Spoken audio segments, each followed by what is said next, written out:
पश्चिम बंगाल में दुर्गा पूजा की तैयारियां जोरों शोरों से चल रही है। दुर्गा पूजा के लिए कोलकाता में बड़े और विशेष पंडाल सज रहे हैं। कोलकाता पुलिस के सीपी मनोज वर्मा ने कोलकाता के कई प्रमुख दुर्गा पूजा पंडालों का दौरा किया। मनोज वर्मा ने दुर्गा पूजा पंडालों का निरीक्षण करते हुए तैयारियों का जायजा लिया।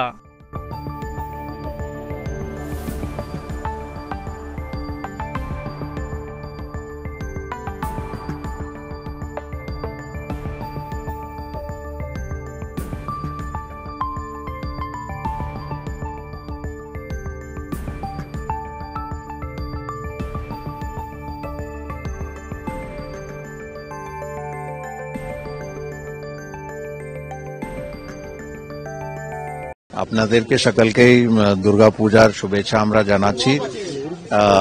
কলকাতা পুলিশ দুর্গা পূজার প্রস্তুতি নিয়েছে।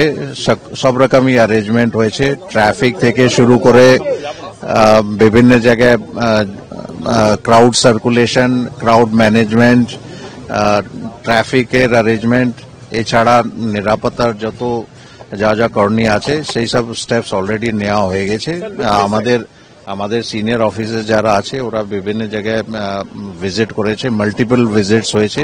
অর্গানাইজার্স যারা আছে ওদের সঙ্গে অনেকবার কথা হয়েছে, মিটিং হয়েছে। আজকে আমরা ফাইনালি একবার জাস্ট দেখে নিচ্ছি, কিছু যদি লাস্ট মিনিটে কিছু যদি চেঞ্জেস যদি লাগে অল্প মানে আমরা রিভিউ করে দেখে নিচ্ছি, ওটা বলে দিচ্ছি। আমরা প্রস্তুত আছি, আমরা হোপফুল আছি দ্যাট পূজা ভালোভাবেই কাটবে, সবাই ভালোভাবে পূজা এনজয় করতে পারবে, এই আশা আমরা রাখছি। আপনাদেরকে সকলকেই দুর্গা পূজার শুভেচ্ছা।